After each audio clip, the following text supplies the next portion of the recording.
of people go through life doing things badly. Racing's important to men who do it well. When you're racing, it's life. Anything that happens before or after, it's just waiting. Matt Williams got a brilliant start from the third row of the grid. He's gone, he's hit him, he's straight off at the chase. A half-second lead on with the centering car in the background. He has it. Oh, he's round on the last lap. There's a massive, massive accident. Next to the inside, what a move, what a move.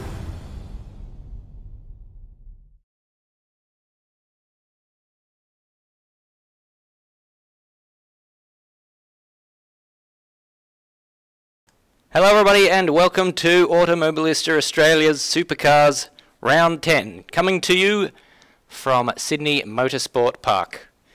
My name's Stairs and joining me in the commentary box, as always for this Supercars series, is Madbird.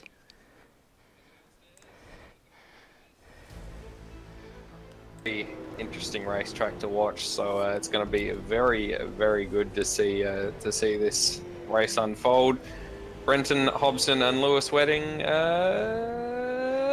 and neck of the championship, says. They certainly are, just 2 points separating them after Lewis Wedding had an almighty bad piece of luck happen to him in the previous round in Queensland Raceway, and not finishing the race after contesting for second.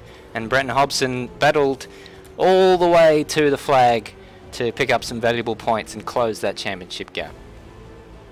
Yeah, absolutely. It was a heartbreaking race for Lewis Wedding in the end after having some very real pace. But we'll have to see how he responds this week here at Eastern Creek. Absolutely right. Speaking of Eastern Creek, I believe you've got some information about the racetrack that we're at tonight. Absolutely. So we are here at Eastern Creek, as said several times. We've got 36 laps around this track. It's a 3.93 kilometre circuit, so with those 36 laps, we are just a ball hair shy of 141.5 kilometres anti-clockwise circuit, which I believe is a little bit uncommon. And we're looking at approximately 19 to 21 laps out of a tank of fuel.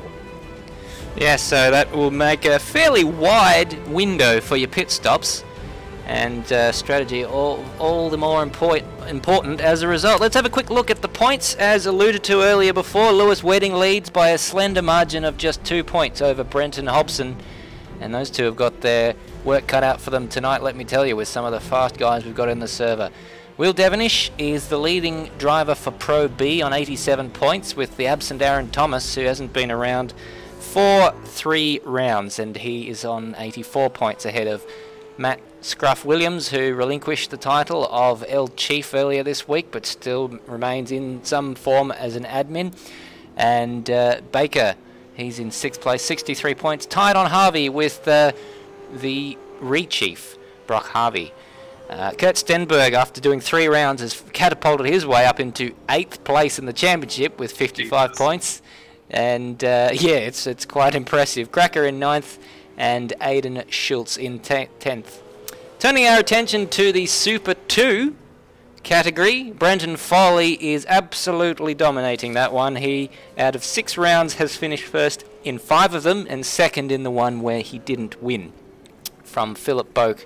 Both of them for PBF Race Engineering. Philip Boak, something in the order of, what's that, 44 points, no, sorry, 46 points to drip. No, that's not right. What's 17 plus 17? I'm regretting starting this sentence. Brendan Ross is in 3rd place. 34, there you go. I knew it was something for. Nonetheless, Brendan Ross, he's on 60 points there in 3rd place, with Rob Dunt in 4th. Luke Joyner, our Super 2 champion, on 47, equal on points with Cameron Rutledge. Costa on 38, David Keane 30, and Brian Walsh and Gary Neville rounding out your top 10. Absolutely. So Will Devonish, I'm being informed, is actually not going to be here tonight because he is currently in the Philippines, or may I say, the Willipines. You may say that. And Brock Harvey, another notable absence tonight. Struggling with a migraine, I believe. So best wishes to him. He is in the server, so he's an interesting absence for sure. Yes. Well, I've just noticed that, so why do you tell me anything? Anyway. Brock Harvey is here tonight after a remarkable recovery from a migraine during the day. So get me the drugs you've got, because I've had a headache all week. Ethan Warren currently leading the standings by about a quarter of a second. In fact, Colin Warwick and Kurt Stenberg appear to have set the exact same time. So Kurt Stenberg is doing his best to improve that and break the deadlock, but they're both sitting on a 27.790 apiece. Remarkable, Madbird. He's incredible. Hopefully, well, I mean, it would be interesting if it remained that way through to qualifying, but hopefully we get some shake up at the top. Maybe get some of the guys, Lewis Wedding, you know, who else we got? Oh, Brenton Foley, he is 9 tonight so far. So I think he may well be out of the server just briefly. No, he is in 21st at the moment, having not yet set a time. We've got a big server already. Scott Murrell appears to have got himself DQ'd, so I'm not sure how that's happened. He's gone the wrong way somewhere and managed to get himself disqualified, which means he'll either need a special dispensation from the admin to get rid of that DQ, or he'll have to join in another car. One of the two, but we'll keep an eye on that one. Scott Murrell, one of the more recent drivers to join the Automobilista Australia League. Yeah, definitely. And I bet him joining in a different car wouldn't be at all confusing for the commentary team, Stairs, so why wouldn't he do that? Well, it's behoovens us to... I just wanted to say behooven. I didn't have a way of finishing that sentence. Incidentally, lap record around this configuration of the circuit, which for those playing at home is referred to as the Gardner configuration, was held by someone called Nico Hulkenberg way back in 2007 during the short-lived A1 GP Open Wheeler Series, which was the World Cup of Motorsport, but only for the 3 or 4 seasons that the series was around for before it folded. So that was a 19.142, so we're thick end of 10 seconds slower than that tonight, but that's quite impressive actually, that these cars are up there with, you know, dedicated downforce open wheel racing cars. That is quite impressive actually, considering they are just a bunch of Commodores and Ford bangers. That's exactly right. Kurt Stenberg has disappeared from the server by the looks of it. So, what I have discovered during the week, Madbird, that these guys sometimes do, given that there is a tyre limit in the practice sessions, is that they jump out of the server and then they jump back in, and as a result, their tyres are reset to 10 sets. Oh, that seems a little bit cheeky. Yeah, some people flirting with the boundaries of the rules. It would appear. That's yeah, I'm not sure how they'll appreciate you know, springing the dummy on them, as it were. That's not a phrase, but I mean, it is now. If that's, write that down. Hey, if equality is a whole, you don't have to sit in it. But it looks as if Kurt Stenberg is back and in 3rd place again, still deadlocked with Colin Warwick. So. Oh, and Brenton Hobson having an almighty moment there, and I'm not sure exactly what part of the circuit that is, but those tyres are not going to be very happy with him indeed. Incidentally, the tyres are going to take a punishing around here. We're not even sure if the tyres will last the fuel stint, because that first corner is a very, very fast, long left-hander, and the front right tyre especially is going to get a punishing, Madbird.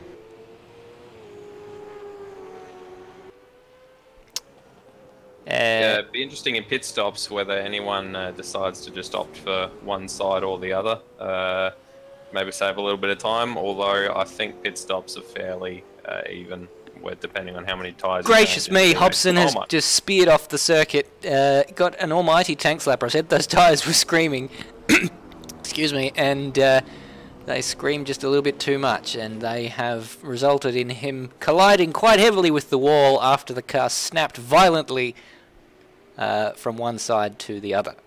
Well, for his sake, I hope that doesn't happen in the race itself, because with last week being a blip on an otherwise dead radar for this season, Hobbo has had issue after issue after issue, so it'd be very nice to see him get a completely clean race in, or 2 of them in a row, in fact, as opposed to the norm. Good to see Jake Maloney's joined with a new livery after he won the scintillating race we saw a couple of rounds ago in Montreal. Seems to be a little bit of argy-bargy going on in the garage, and they're obviously trying to create a brand new V8 supercar. But that aside, Jake Maloney with the new hyper-simulated TTL Esports livery. We'll try and get a better... Oh, he's disappeared from the service, so that's not ideal. No, there he is again. He's come back. So let's get a nice close-up view of that car, and that is a smart-looking livery.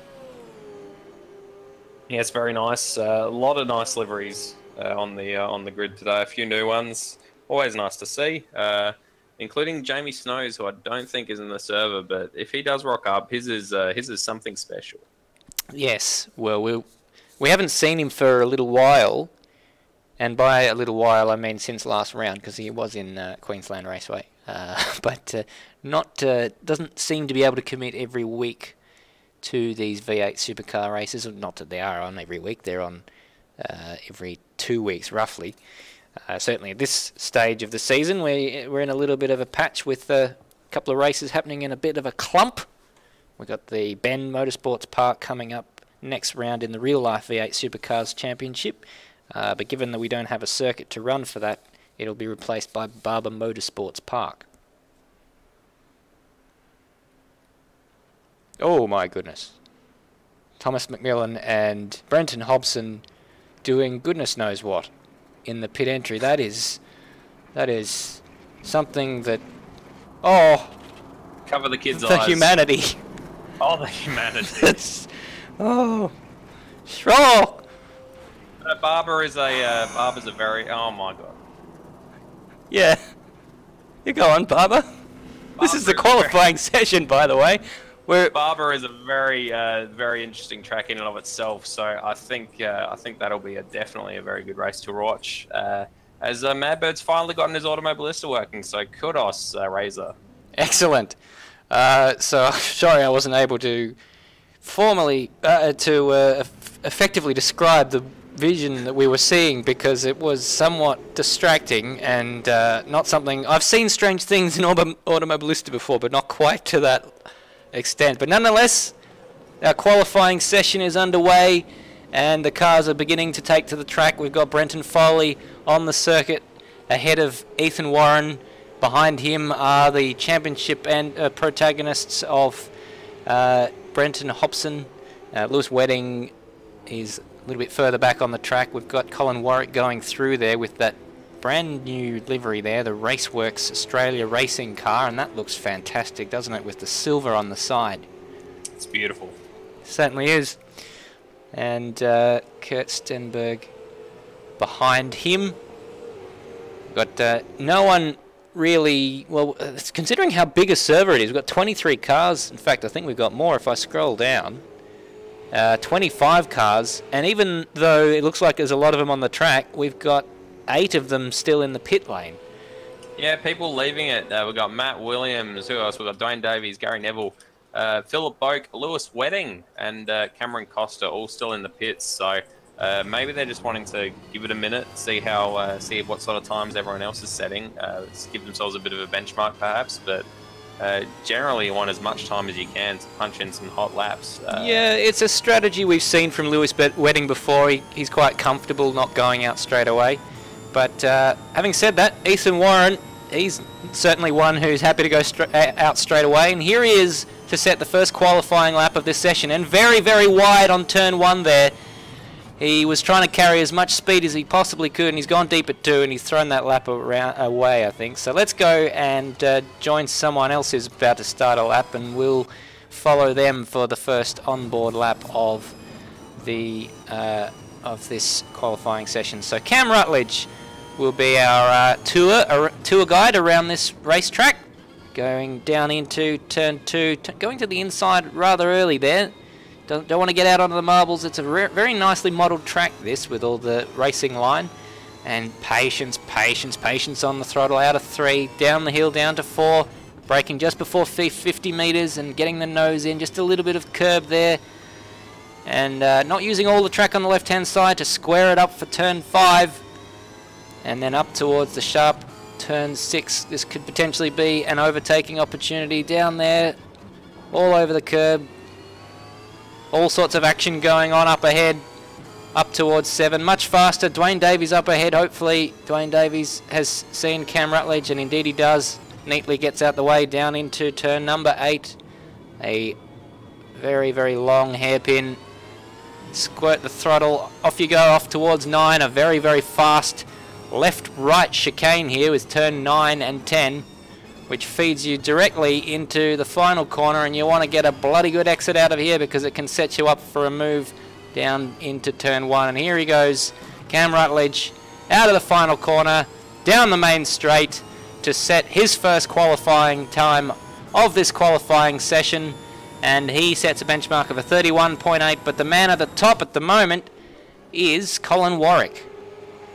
Yeah, well, the 1:28.6 that Colin has set in his 2 laps so far. So Brendan Foley has eventuated in the end. He's currently up in second, 1:29 zip, with Ethan Warren a 1:29.3. I wonder if that was that aborted, in quotes, lap that Ethan Warren had where he went incredibly deep on his first couple of laps. I think it might be. He's still managed to get within 0.3 of Brendan Foley, so scary signs. Expect him to destroy it this time around because he's just gone purple in the first sector, and in the second sector again, he's 1.7 seconds up on his PB, and that's half a second. He's going to jump down into the 27s, I should think, on this lap, and we were expecting nothing less after the pace we saw in that practice session, I beg your pardon. And the first proper representative lap for Ethan Warren is going to be in the 27s, I should think. Lewis Wedding hops up to 8th. He's going to need to do better than that if he wants to be challenging Hobson. I said it was going to be in the 27s. I didn't expect it to be a 27.4. Yeah, that is blisteringly quick there from Ethan Warren. So very, very impressive indeed. It's be interesting to see if Colin Warwick and Kurt Stenberg have got any sort of reaction to that as our 2 sort of front runners during practice. Absolutely. Well, they're not really showing up at the moment. Michael Ford's another one who's joined us late. He's been pretty quick in the times he's joined us, and he's in the car sales Nissan, although just going back to the garage there, so we jump back. We're getting probably a little bit of lag. Brody Steen's another one who we saw him battling well with Brenton Hobson last round, and he did a very good job in his first race to finish second in that race, so well done to him there. Brand new livery for him, and he's going to go across the line in 5th place, so that's a pretty good early result for him in the Thexton car. Yeah, and Brody Steen up into 5th place, just behind Brenton Hobson. Yes, that's who I was talking about. Oh my God! I obviously had faded out and was just waiting for my turn to speak again. I do apologize. Got to listen, mate. I do need to listen. My mum always told me I do need to listen. Big dog down in 18th position. Oh, let's find him. This game. Oh, 1 he's in minute the pits. 37.5 currently. Philip Boak off the track, so he's made a mistake somewhere, and we'll go back up to see who else. Jaden Draper hasn't set a lap time yet, so he's reaching the outside of turn 8 there, I think that was. Well into the marbles as he runs his car out of turn 8 down towards 9 and 10 in that bottle. At a moment gone into the wall by the looks of it on one of his hot laps. Scruff, Matt Williams, still yet to leave his garage. Very tight little garages, these ones. Made of brick. Yes. Yes, they are. And Ethan Warren has a 0.7 of a second advantage over Colin Warwick. So Colin Warwick, although he's second, is a long way down as Jaden Draper crosses line. He's in 17th place. So looking up at the guys who could potentially unseat Ethan Warren. Oh, Jake Maloney, sorry, has just jumped up into 3rd place, 1:28.5. So, and with that, he displaces Brenton Foley from 3rd, who's only he's half a tenth away from Hobson there. That's very tight there. Yeah, absolutely. And but from 3rd down to a 7th is only a matter of a second, so quite tight at the top at the moment. Stenberg's up by nearly 4/10 on his lap, and at the moment that'll jump him a couple of positions. He'll go ahead of Lewis Wedding and Michael Ford with that. And whether or not they can respond, Lewis Wedding's not on a lap just yet, and neither is Michael Ford by the looks of our timing screens, as Kurt Stenberg comes out of the final corner with his lights ablaze, down to the line. Can he improve 2 positions or more? Up to 7th, yes he does. So he finds 7/10 nearly, 6.5. And that still puts him about 3/10 behind Brody Steen. So he's got a bit more work to do. Definitely. Oh, and he's absolutely out of shape down into turn 2 there, and that sent him wide onto the marbles. The cones that were previously all in a nice row are not now? yeah, on that left-handed just before the hairpin, are definitely no longer in a nice row. So probably someone has had a little bit of mischief there. Matt Williams, Scruff, still yet to leave his pit box. He was talking a big game before the race. With his 6 laps of practice, he felt he was on for a win today. This is a very interesting strategy call that his team are currently making, not leaving with only 6 minutes to go. Thomas McMillan has not set a lap just now. He's on his first flying lap, and just as we cut to him, he was having an almighty battle to keep that car in control. And he's coming out the final corner now. He hasn't set purple times, but they're times. And as he comes across the line, is it going to be below 30? No, it's not. So 30.2, which is only good enough for 11th place for him. And given the pace we've seen him show in previous rounds, he's got more to show, more pace in hand, I would expect.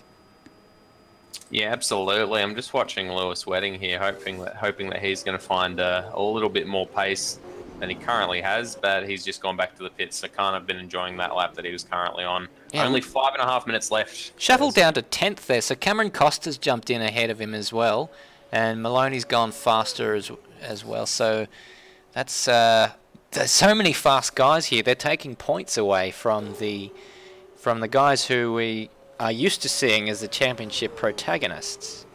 Michael Ford now in 8th. He's starting a new lap. Interesting that Brenton Foley at the moment seems to have a few tenths in hand, or sorry, a few hundredths in hand over Brenton Hobson, and Hobbo just can't seem to find that tiny bit more time that he needs. I don't think he's going to find it on this lap because he's right behind Colin Warwick, who is not going to be getting out of the way for him.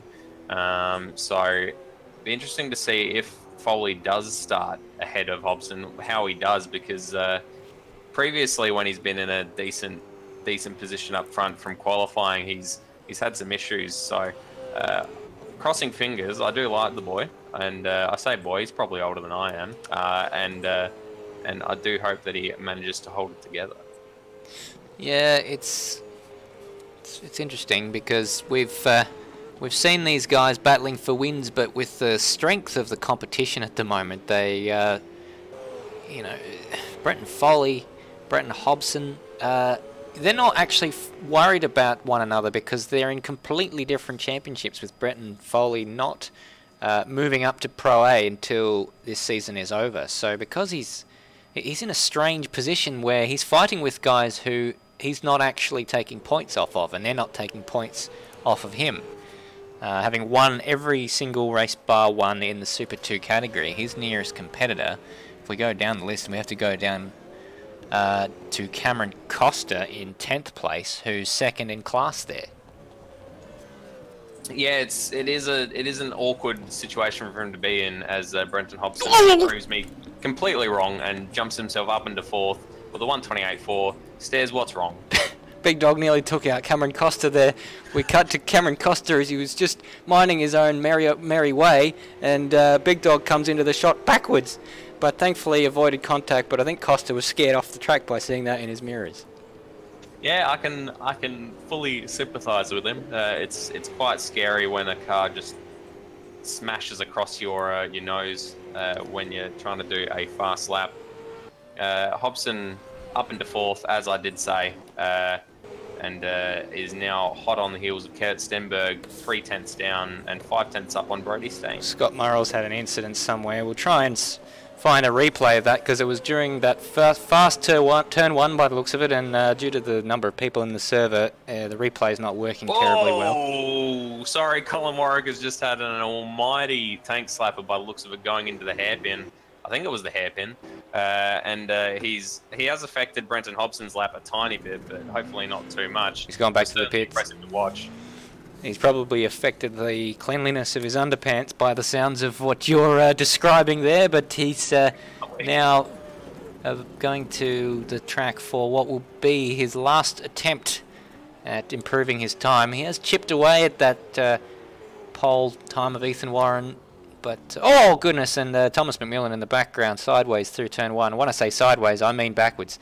So, and Colin Warwick has seen something and I can't see right now, and that would be traffic behind him, and he has got out of the way for Lewis will not be doing Hobson. another hot lap. He has spun it coming out of the hairpin and lost his rear wing, so looks like Lewis is going to be starting 10th at best. Yeah, you have to be on track now if you want to get one more lap in, because with a lap time in the order of 1 minute and 30, it's now 1 minute and 30 to go in the qualifying session. So, who are our people most likely to move up positions, Madbird? By just looking at the timing screen, Foley and Steen are very, very close. So Steen's improved quite a lot. He has. Yeah, Foley I could see jumping up. I don't really know much about Jake Maloney or Brody Steen, so I can't really speak as to their competence. But well, Maloney's not on track, so he's done. And that's surprising to me because he got pole position in Montreal and bossed that race, didn't he? Absolutely. Yeah, he smashed that. So, yeah, Brody Steen and Brendan Foley smashed that. Oh, at La Sauce and oh, at the Wall of Champions. Brody Steen and Brenton Foley probably most likely to jump up and shake things up, but I don't think so at this stage. Looking further down the field, Matt Williams ended up not doing any laps at all. Brave, brave man. And Brent Hobson, unable to improve, stays in 3rd place. Kurt Stenberg has... Oh, we've lost our pole sitter. What's going on here? He's fallen out of the server by the looks of it. So that means Colin Warwick is currently set in pole position according to your timing screens by... That makes it much closer. By half a tenth from Kurt Stenberg. And Hobson only 3/10 behind. So the race is on to see whether he gets back, Ethan Warren, that is, our pole sitter. We saw that when Hobbo had issues in the qualifying session in Queensland Raceway that he was able to get his position back, so one would think that the situation would be similar, but... That's assuming that he gets back in. That's assuming that he gets back in. Yeah. Well, the time has hit 0 and Kurt Stenberg has improved his time, but that wouldn't have been enough to get him pole position, but it halves the gap. It is enough to get him up into 2nd place, or provincial... What's the term that I'm searching provisional. for? You're very close. Provisional. Provincial is not provincial, as in the Roman provinces, but or even the Canadian provisional. ones. Provisional pole. Ethan Warren has returned by the looks of it, just in the nick of time to take his pole position. And that will be very addictive, just like nicotine. But that was terrible. Anyway, he is your pole sitter from Kurt Stenberg. Colin Warwick 3rd. Brent Hobson will be probably quite happy with 4th, considering headline. Lewis Wedding is in 11th, and Cameron Costa has just jumped up into 9th place. And what a sad headline it is. Brody Steen and Brenton Foley will be an interesting one to watch in 6th and 7th. Brenton Hobson, I'm not sure how he's going to do. Charming, surrounded by Colin Warwick, Jake Maloney, the people of that ilk. Lewis Wedding, I'm not sure if he's out of position or if he just doesn't have much pace here. Well, speaking of Brenton Hobson, our man down on the ground, Stairs, has got hold of him. Stairs, what can you tell us? Yeah, I've got Brenton Hobson with me here. And, well, Hobbo, how did the car feel to drive during that qualifying session? It wasn't too bad. I started off streaming and struggling again with frame rates. So halfway through, I canned the stream and it got a lot better. So it felt a little better in the second half. We got a bit balked. I think it was Cameron that sort of stopped in the middle of the track right before the last corner as I was coming to start my first flyer, and I was trapped behind him a little there, which might have cost me a little bit of time. That's unfortunate. So did you think you might have had a little bit of pace in hand to maybe challenge the guys? Not enough to threaten for the top spot. Could have squeezed another spot or something, but I'm not too worried. It's a long race. We know what these things are like. So yeah, of course, and not a circuit that places a huge premium on brakes, so downshifting and engine life shouldn't be too much of a concern for you today. That's a concern every day.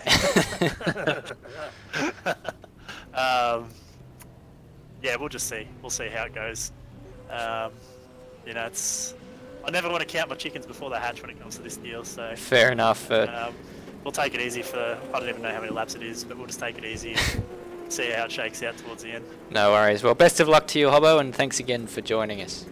Yeah, no worries. Shout out to all the guys who are in the chat watching along on your stream now that mine is dead for the night.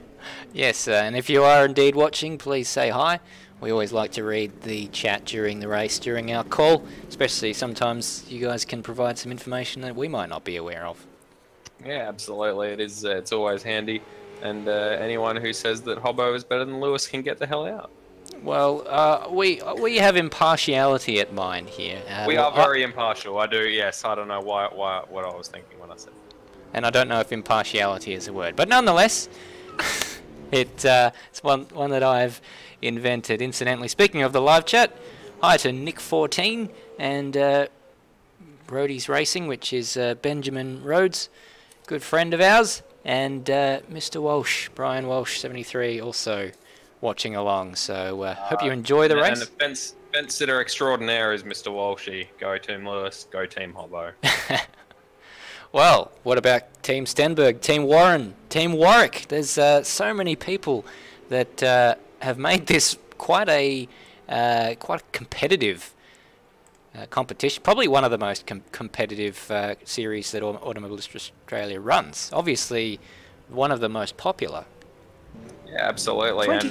Sorry, there's 27 people in the server now. I don't think I've seen that many. We've had Avenger Ben jump in very shortly. Late in the piece. Very late in the piece. I don't think we've had that many. I need a wee. So we're going to take a short break, and on the other side, I haven't had anything to drink. Can you believe it? Go have something to drink. Go have your pee, preferably not in that order, and then when you get back here, it'll be time to start the race. You know it. Don't go anywhere. A lot of people go through life doing things badly. Racing's important. When you're racing, it's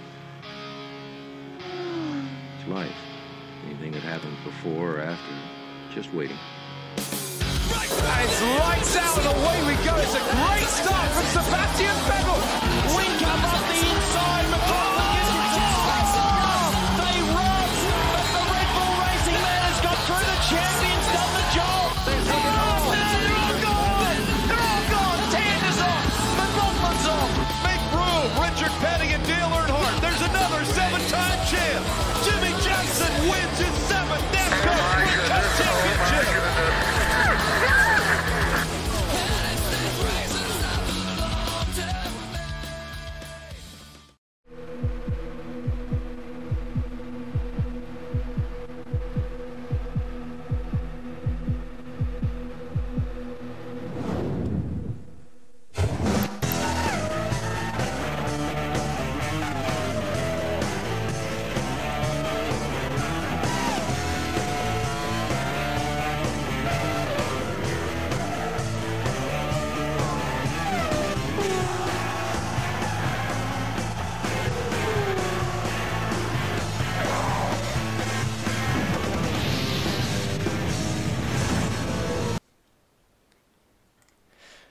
Welcome back.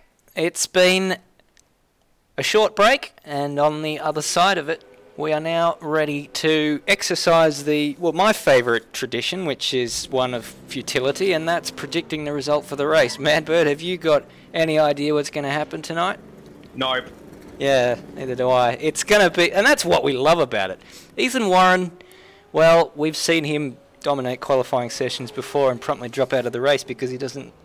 Well, in the past, he didn't know whether what to do to change his pit stops. Yeah, hopefully he knows how to do a pit stop this fortnight, or this is going to be a very short lead that he currently has. I've given up Stairs last week or last fortnight. Sorry, it seemed like it was Lewis Wedding was comfortable and was going to get a decent points haul on Hobbo, and then his connection crapped out.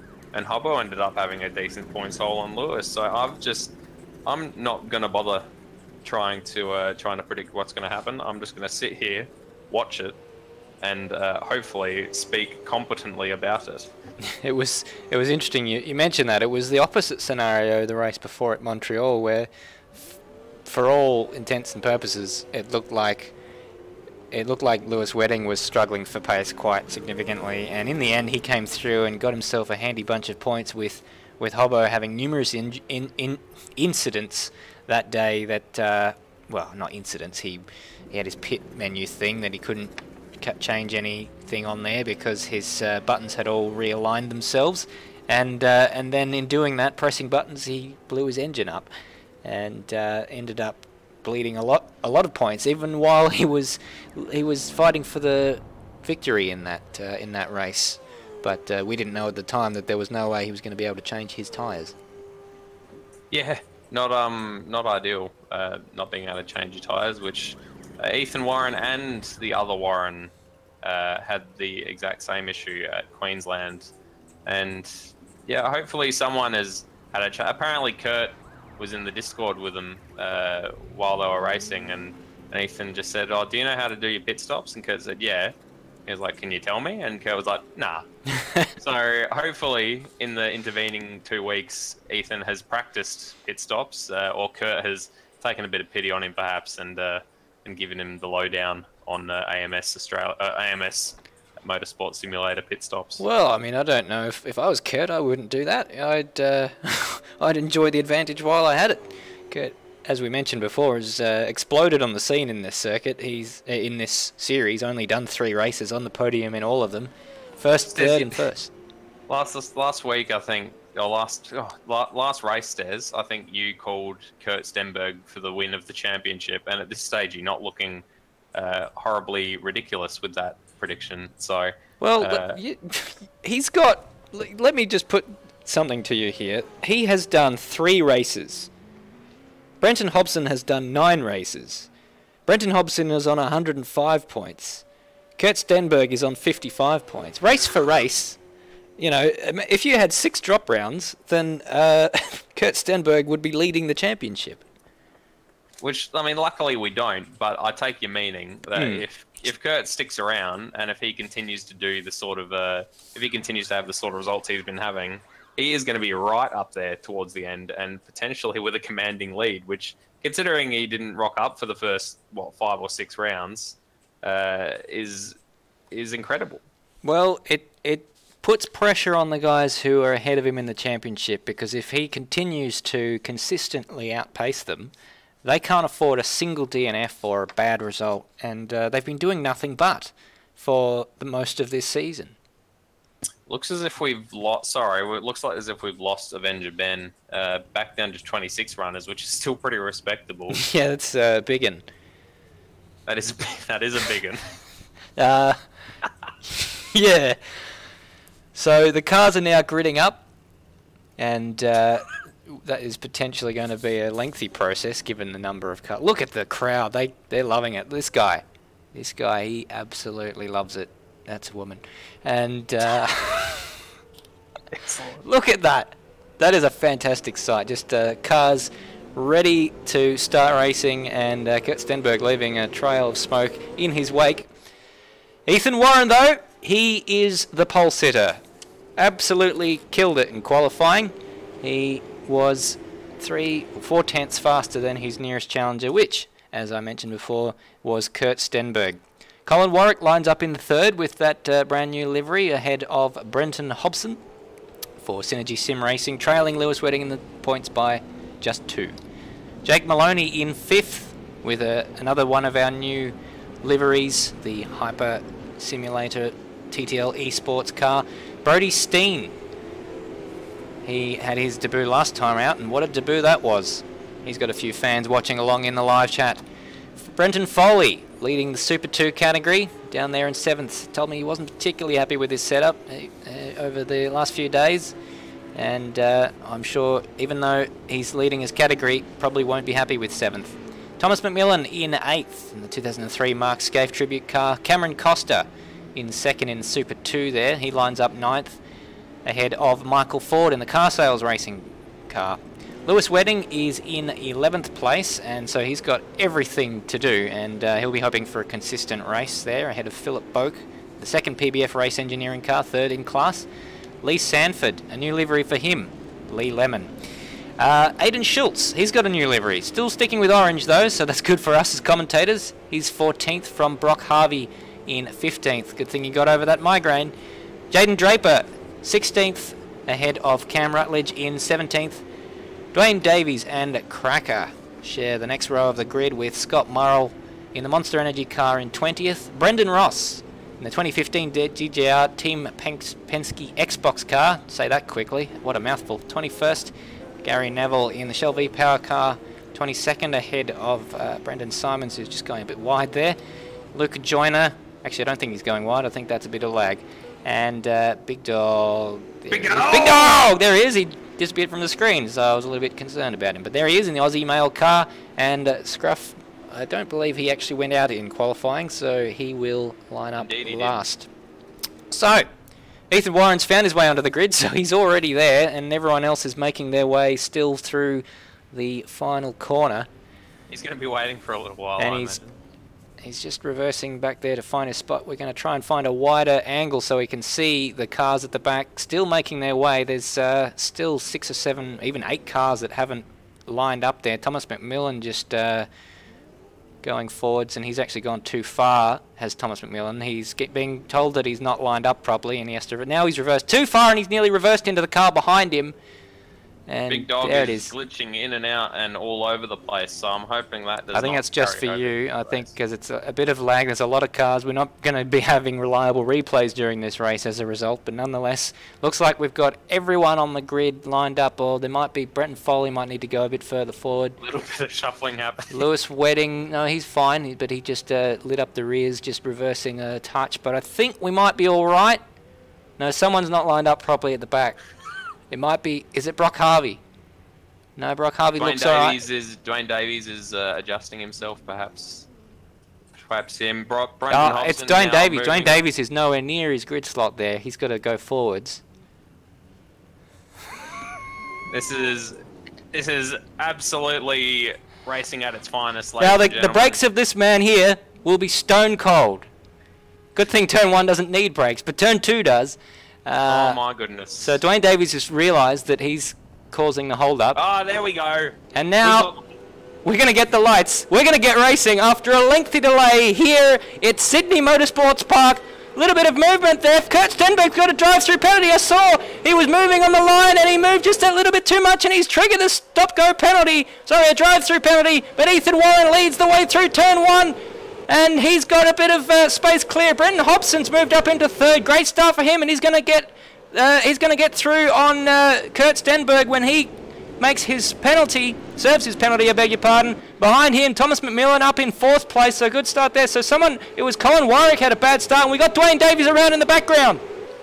Absolutely. Further down in the grid, we have Philip Boak and Cameron Costa squabbling over position. Lewis Wedding has lost out down into 12th place. All sorts of bumping and barging going on down in the midfield during the second and third corners. But at the front, as you say, oh my God, as we've got Thomas McMillan losing out to Colin Warwick, who has... Contact there! Down the inside, into turn number 7, I believe that is. 6, I should correct myself. And they're going side by side through the next corner. That's Thomas McMillan on an absolute charge. Maloney involved in this squabble as well. And there's absolutely sideways. Oh, there's a huge accident there. With Colin Warwick. Yes, Thomas McMillan and the unfortunate Michael Ford got involved with that. Looks like he might have a bit of steering damage. He was in the wrong place at the wrong time. Colin Warwick has got bad damage as well. He's going to have to come into the pits. What a messy start. Lap 1 of 36. Absolutely. Thank you for screaming that. So it looked as if Colin Warwick actually taps, who was it? Thomas McMillan going into the hairpin, and it just caused him to spin out straight into the path of Colin Warwick. So it was almost self-inflicted to a certain extent, but of course there was that contact earlier on between Thomas and Colin. Hope Colin gets it slowed down in time before the pit lane line, because his brakes didn't seem to be working very well. Lots of smoke coming from those left-hand tyres. Yeah, just seeing a bit of a replay there. It was a bit silly by some of those guys, and fighting hard, yes, but on such an early stage of the race, it's absolutely destroyed these guys. Michael Ford, the unfortunate victim in that. Some of the other guys, well, It's hard to place blame in this early stage. I'm sure it'll get looked at post-race, and we're getting battles up and down the field. Luke Joyner and Cracker getting into each other. And Matt Williams has made his way up to 17th place after starting last on the grid, so he's certainly taken advantage of it. Kurt Stenberg doesn't look like he's served his penalty just yet. He's got Brenton Hobson behind him, with Ethan Warren starting to build a gap already. Yeah, Lee Sanford and Matt Williams having a bit of a tussle heading up through the midfield. Got Cameron Costa, Brendan Ross and Brendan Simons, Brendan Ross and Brendan Simons even, going side by side through the hairpin. So Brendan Ross has got that job done, although Brendan Simons, who I believe is new, is... No, he's been with us for a while. Oh, never mind, I'm an idiot. As we've got Lewis Wedding probably enjoying his race so far, up into 8th place, hoping to get some more positions on the runners in front of him. Brenton Hobson all over the back of Carl Stenberg, which Kurt Stenberg, which Kurt won't want to hear, because he's still got to go through the pit lane at very slow speed and even stop. It was a stop go. It was a drive-through. I miscalled it as a stop go. Sorry to mislead you there, but it is a drive-through. But yes, obviously very eager to get going with the huge weight they had on the start line, and obviously didn't realise. I've got to stop using the word obviously, but nonetheless, he didn't realise that there's a little bit of... Dog has just done a full 360, held onto it, and taken the second corner quite sedately after that. So well done to Big Dog for landing that one. That was quite impressive. Elevation on the start line, just to finish my sentence from before. But nonetheless, Kurt Stenberg is he's gone wide there, and that's allowed a little bit of overlap there. Brenton Hobson then slotting back in behind and unable to make the move, but he had a little bit of a think on the way down to turn 9, and Kurt Stenberg, I think, is going to wait to the latest possible opportunity to serve this drive-through penalty, because at the moment, if he's going in now, and Brenton Hobson was trying to take a bit of slipstream from him, so it's a lap 3 onto 4, so this will be the last opportunity. He had to take that penalty, and it makes sense to do that, because with each lap the field gets more and more strung out, and that means the less number of penalties the less number of positions you give up. But it's still going to cost him an awful lot of positions, because he's already in 9th and there's a huge gaggle of cars going through, and it's going to be very entertaining to see him fight his way back through this pack. Absolutely. Looks like he's gotten out just ahead of Cameron Costa. While we've been flapping our arms around, Michael Ford and Thomas McMillan have both DNF'd from the race. So McMillan possibly with some damage, or possibly just after a bit of messy racing, not wanting to continue. As we've got Kurt already on the back of Lewis Wedding, who's somehow down into 11th and now 12th. So Lewis must have had an issue somewhere. He has. He was up to 8th at one stage, so something has gone awry for Lewis Wedding. He's lost out to Aidan Schultz, Jaden Draper and Cam Rutledge and Scott Murrell. So he must have had an almighty incident somewhere, as Scott Murrell just catches a tank and in time for Kurt to loses the position to both of them. And Cameron Costa having a look now as well. Cameron Costa unable to make the move. He's on the outside through here, and as they exit the next corner, he's lost a few car lengths through the mid corner. Those tyres are looking like they're hurting already on a couple of these cars. They just seem to be struggling under acceleration coming out of the hairpin in particular. Which won't be good news. But no. But this could potentially be what Lewis needs. He was sort of off by himself. He was pretty far behind Philip Boak previous to this, so maybe having Kurt ahead of him will be a good carrot, and maybe drag him up the field a little bit. Maloney is starting to catch Hobson a bit. Maloney and Warren were the only ones to set 28s on the last time around. Brenton Hobson was in the 29s, so we'll watch that one. But in the meantime, we're going to also watch the progress of Kurt Stenberg, who has left Lewis Wedding for dead, who's also lost a position to Cameron Rutledge, and we've heard an accident. We can't see who was involved in it, and we've got a safety car. Full course yellow. It looked like it was the Monster Energy car. We've got Lee Sanford has lost his rear wing. We've got Luke Joyner off the track. We have Dwayne Davies off the track. Lee Sanford is in a bad way. Brock Harvey has DNF'd. What has happened? I hope we can get a replay of this. And he's Lee Sanford has lost it on his own there, and that was on the curb at turn 1, and the car went straight to the inside wall, and that was a heavy hit, and Brock Harvey in there as well.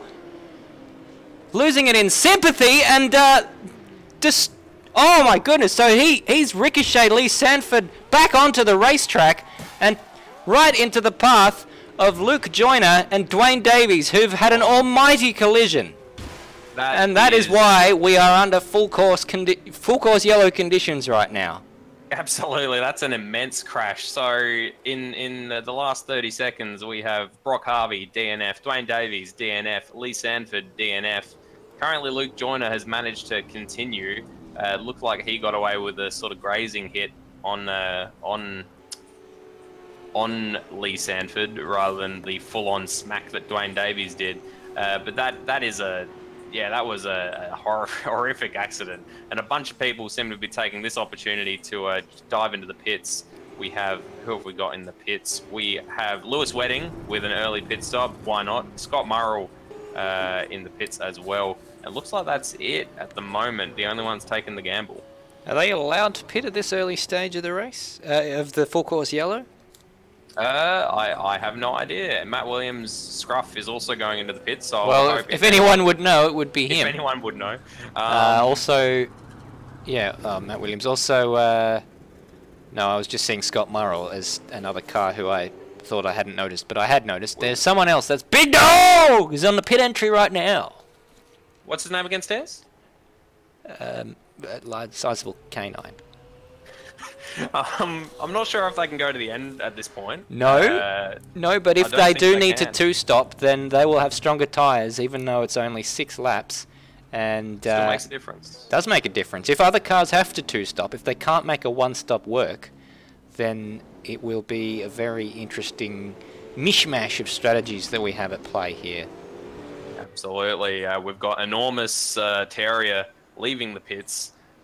So he's going to be hopefully running fairly deep. Currently running last position, being 21st after we have already had 5 DNFs. The V8 Supercars seem to be an attritional category, Stairs, from the previous races. There's Ethan Warren diving into the pits. Race leader in the pits. Hopefully he knows what he's doing. Well, look at this. Brenton Hobson, and we've got Maloney, and we've got also Foley, we've got Steen, not pitting, but in the pits. We've got Boak, Boak. It's they're all sorting themselves out, but Cameron Costa from Super 2 has stayed out.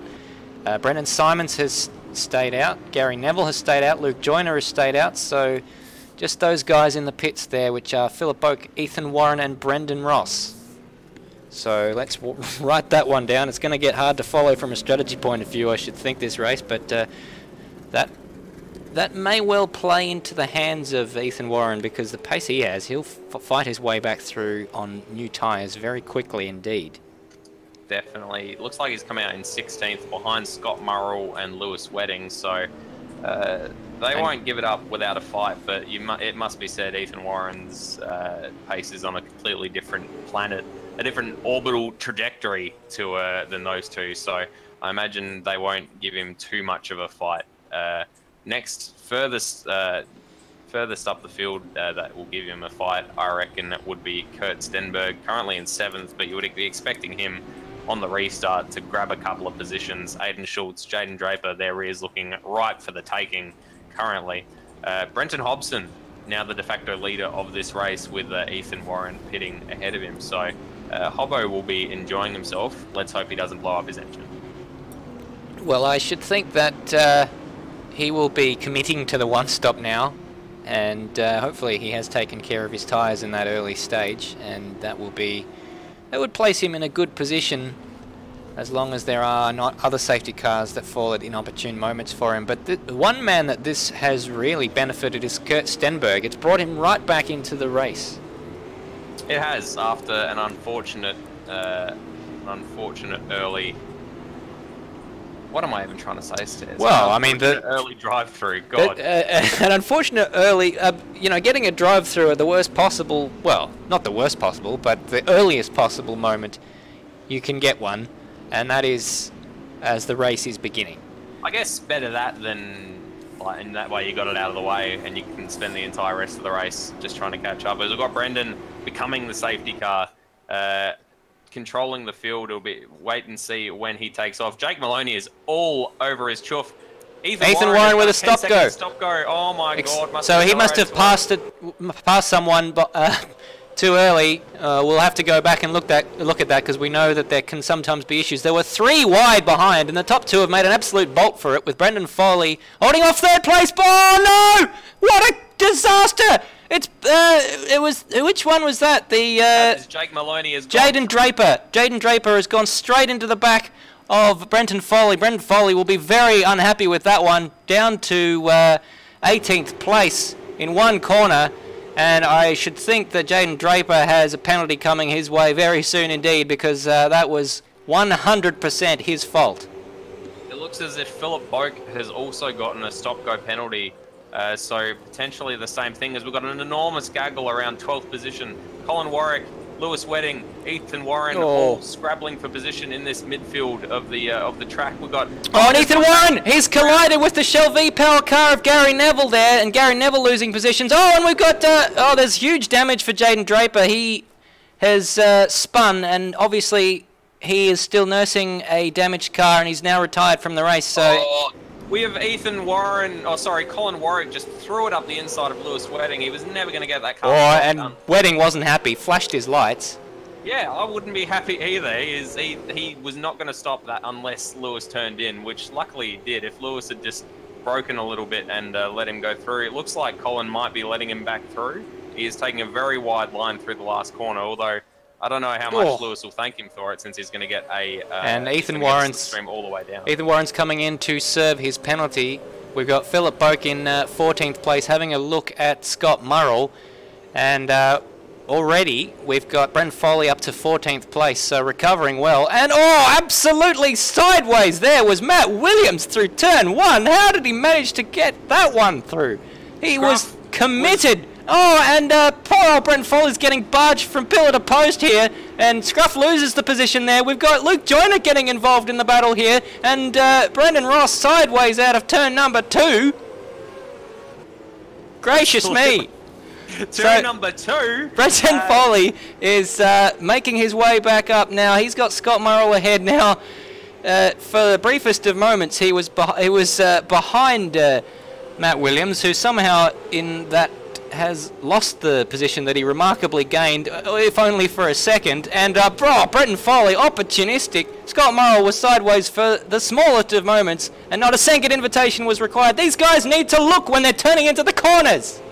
Absolutely. Hairpin madness again. We have Cam Rutledge, Colin Warwick and Lewis Wedding all nearly colliding going into the hairpin. Colin Warwick all over the back of Cam Rutledge. And we've got someone off ahead. Looks like Rutledge off. Rutledge off. And yes, no, it's not sure if I'm looking at the same battle as you are. Cracker, he doesn't know. He is indeed losing missing his rear wing. And we saw this in the real race actually. The Super Night race on Saturday night, and the car going into turn 1 would involve spinning on the first corner, which it didn't. So there are some issues with the realism of Automobilista in that regard. But nonetheless, and Cam Rutledge has got a serve there from one of the PBF cars, and he's gone straight into Lewis Wedding there. What a disaster. This race there's going to be an inquiry after this race, because I've seen some of the worst driving I've seen in Automobilista Australia's short history. This has been shocking. It has. I was literally about to say what you just said, as Cam Rutledge and Brendan Simons both off in the wall by the looks of it. Oh my goodness, will the problems never end? We've got Brendan Simons recovering to the track along with Cam Rutledge down in 17th and 16th place, because looks as if Cracker down in 20th has also DNF'd. Ethan Warren and Big Dogs battling. I would never have expected. I would never expected to say that. Big Dog coming to a stop along the wall, so potentially a DNF for him as well. This has been the messiest race I've seen from this series, Stairs, and considering some of the races we've commentated together, that's saying something. Yeah, I don't like to be critical on these commentaries. I like to say what I think, though, and unfortunately, it's Cam Rutledge there. I don't know whether that was because he cut off Philip Boak or because Philip Boak missed. It looked like it happened fairly early on, but that was just messy and it shouldn't have happened, and it's taken Lewis Wedding out of contention here. He was the innocent victim there, and it's just, well, we wait to see how badly affected his races. He stayed out, so he hasn't come in for damage, thankfully, but it's cost him track position. And we're down to 16 runners, but that incident aside, before that we've seen some incidents that are really not the sort of thing we like to see. We want to see close racing. We love to see close racing, but we don't want to see people taking each other out like that. It's just not on. No, definitely not. And just the little respect has been shown between runners tonight, and I feel like that's something that needs to be addressed. Well, just to bring it down to the serious level for a moment. But anyways, just to get our heads back in order and have a look at what is happening in the race at the front of the field. Jake Maloney has got by Brenton Hobson, and Brenton Hobson is now defending from Kurt Stenberg. Well, not quite to that level yet, but Kurt Stenberg has fought his way, we hope, cleanly through from 7th place. Everyone else looks like they fell off the track in front of him, but now he's in 3rd place and he is in with a shot of winning this race. Yeah. It's like I would not have expected that at the when he had to take his drive through, but Hobbo just managed to let Jake Maloney through on him in the first corner the second corner, sorry, after what was a incredible start after the safety car. So got no one to blame but himself really, and just has not managed to get it back. He is of course on older tyres. I'm not sure if Jake Maloney has pit yet. I don't believe he has. So got to keep in mind that Jake Maloney, Brenton Hobson, and Kurt Stenberg all haven't stopped yet. But Hobson's lost it! Hobson's lost it! What a surprise! We didn't see that coming. What on earth happened there? That was out of the blue. And yeah, it looks like he lost it on the straight. Did he did he get a tap? What happened? No, he had a fair gap behind him, and I think it's just on the curb. Unsettled the car on the curb, on the exit of the corner there, and what a strange moment. Well, that's given the position well and truly to Kurt Stenberg, and now he's going to have to think about Brody Steen right behind him in the 2004 Thexton motor racing car.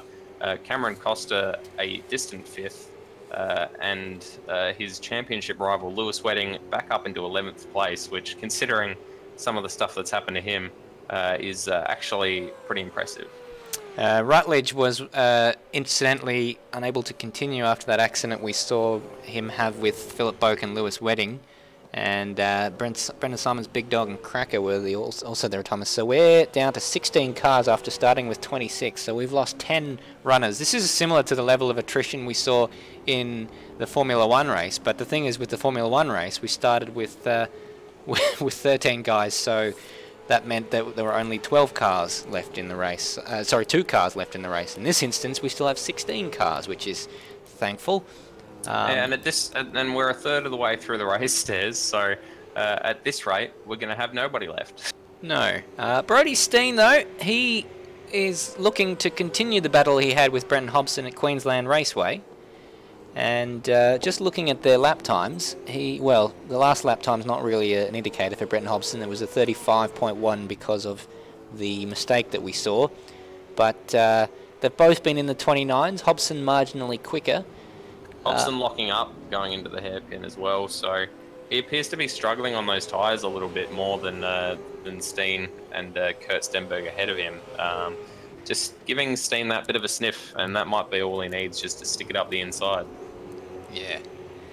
Cameron Costa is leading the Super 2 category now because of the incidents that we've seen for Brenton Foley. And I'm just trying to find Brenton Foley on the timing screens there. He's in 8th.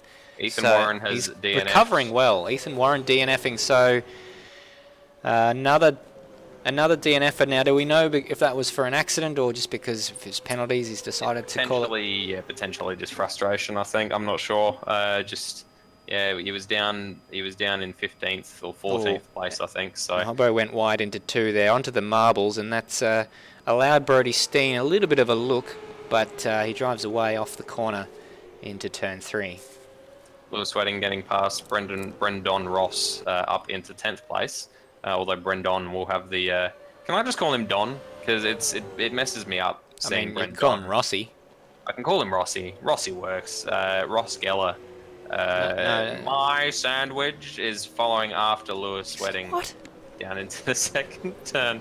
As Lewis Wedding has gotten Oh my goodness, and he's given Ross his sandwich, and Ross needs no second invitation, and off he goes, nom nom nom. Exactly. He has taken that sandwich, the moist maker, as they call it. Strange reference. Get keen for Friends trivia. Speaking of David Keane, he's not in this race. He isn't. Brody Steen managing to catch it. I thought that was going to be a drop horrible accident. No, he got a bit of a hairy moment going, but managed to catch it coming out of the corner. So is still on the back of Hobson, although that has stretched by a few tenths over the last lap or two. So Hobson potentially just settling down a little bit. Indeed. The pit stop window is open. Is now For one-stoppers, if you're using around about 5.5 litres of fuel a lap, which is what we expect most of them to be somewhere in that range, if you're on a one-stop, then now you can pit and go to the end of the race on fuel. But we don't think that you can on tyres, so you might want to go a little bit closer towards half distance before doing that. Yeah, definitely. It feels weird to say that we're not even halfway through the race, Stairs. I feel like I've aged half my lifetime. Yes, it's been a splendid race, but probably more from the point of view of the spectator than the driver. There'll be quite a few people annoyed with others in the steward's room afterwards, and I think there will be a Spanish inquiry. No, a Spanish Inquisition. Spanish inquiry. No one expects the Spanish to inquire. Yeah. Lewis Wedding has managed to get that position back on Brendan Ross, on Rossi Geller, the moist maker. Honourable mention to Matt Williams, who's on his way to victory in 9th place there. What a! I mean, we kid, but the guy started from last, and he's kept his nose clean. There's a little bit of damage on his car, but it doesn't appear to be affecting his handling, and he's doing a splendid job there. He is, absolutely. 15 seconds to Brendan Foley, so he'll want to be working on that. We've got Aiden Schultz. Currently, the closest battle on track is still Brody Steen and Brenton Hobson, which has dropped back to 6/10. But Colin Warwick and Aiden Schultz are only separated by about 7/10 themselves, down at 6th and 7th. So, and that's because Aiden Schultz has made a mistake somewhere and dropped behind Colin Warwick, because he set a 1:33 on the previous lap, lost 2 seconds in the final sector. So, given the gap that they currently hold on track, that would suggest that the positions were the opposite of what they are now before that happened. Oh, Rossi has had an immense spin. He's off in the gravel, or the sand, as it were. Turn 1. Out. Yep, down into 13th place, and now 14th with Luke Joyner getting past him. Carrying a lot of speed into turn 1. Unfortunately, the replay failing us there due to the large number of people in this race, but there aren't that many people in the race now. There's only 14, with Gary Neville, our latest retirement. Absolutely, we are down to almost half the runners we started with. One more leaves, and we're at half grid slots. Sorry, Stenberg is catching Jake Maloney, because the gap there is under a second. Looks as if Costa's had a moment. He's dropped down to 8th from, I believe he was in 5th. Well, that's cost him the lead of Super 2, because he was in the lead of the Super 2 race, and Brenton Foley is now back in the lead of Super 2. Indeed. How long is a pit stop here, Stairs? Do we know, roughly? No. Cool. So Scruff, down in 9th place, is currently the highest runner who has stopped so far. 8th through 1st haven't had their first pit stop yet. So with their new tyres, you would hope that they'd be making some inroads, but hasn't currently happened. So that'll be interesting to see that shake out. Well, we got some news through on Gary Neville. His game froze, and that was the reason for his retirement. Shout out to him watching in the live chat. Hope you're enjoying the coverage, as well to Securitron and Greg Turra and Sex, Drugs and Sim Racing. Also enjoying the action. And what a name. Yes. Kurt Stenberg on the previous time around set a 29.339, which was very only marginally off his fastest lap of the race. So suggests that he's very consistent. So Brenton Hobson splitting the race almost exactly in two, pitting on lap 18. So it'd be interesting to see where he comes out. He's still currently in 5th, so they had a commanding lead over the rest of the field, now 6th. Wonder where he's going to... Costa in as well. Costa in. Lewis is not going to get around there to get out ahead of him, so Hobbo is going to stay in 7th.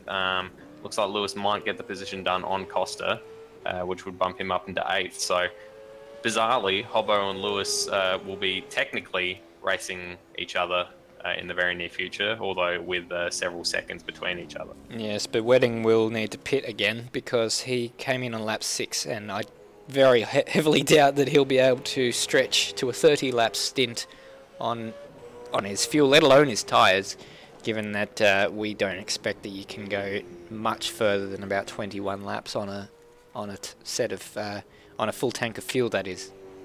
Yeah, definitely. And I wasn't expecting the tyre wear to be quite as bad as it has been in terms of the performance of the cars. So the 2-stop might actually end up being a bit of a boon with those really, really grippy tyres towards the end of the race. But it is a lot of time to get back, even if you have to do a splash and dash. Well, Kurt Stenberg's in the pit box, and it says drive-through penalty there, but I think that's just carryover from his early drive-through penalty, and there's not actually obviously another drive-through penalty because he's taking his pit stop, and a pretty good stop there for him. So, well, this will be interesting to see whether the undercut is effective, because we've had both guys in the in the top 4. We've had the guys who are 2nd and 4th come into the pits first. So the guys who were 1st and 3rd have to react now, and whether they go behind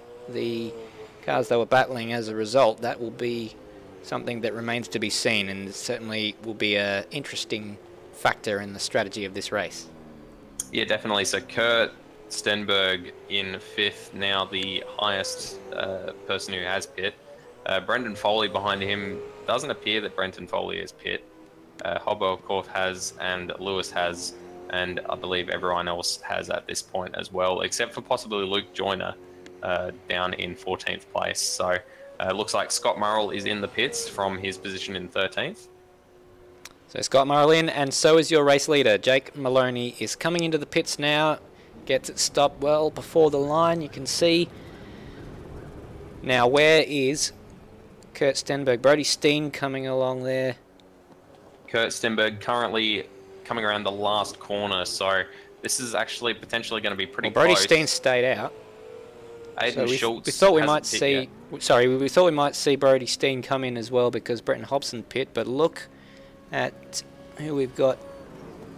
Colin Warwick going through. So Colin Warwick hasn't come through, and Kurt Stenberg's just coming down the straight now, and he's got a bit of traffic with Aiden Schultz up ahead of him. It's not going to be as close as we thought, I think, because Kurt Stenberg had traffic and wasn't able to make the most of his tyres, but only just. Look at that gap. Look at that gap. Yeah. It's visual. It's probably less than it was before they came in, and I think if Kurt Stenberg had been able to have clear track in front of him, that could have been a different story. Now we turn our attention to the battle between Brenton Hobson when Brenton Hobson and Brody Steen when Brody Steen emerges from the pits. He's currently leading the race. We expect him in very shortly indeed. Yeah, it was Aiden Schultz was just, he broke that little bit earlier for the first corner, just not trusting his old tyres, I guess, and Kurt had to brake as well to avoid contact with him. So if it hadn't been for Aiden Schultz, Kurt would definitely have had pipped Jake.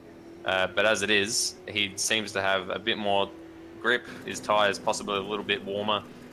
than Jake's. Steen's He's in. all over the back of him. Steen is in. Steen's in, and he set a 30.5 the last time around, a full second slower than Brenton Hobson. So Brenton Hobson looking good for the, well, to get a significant undercut here.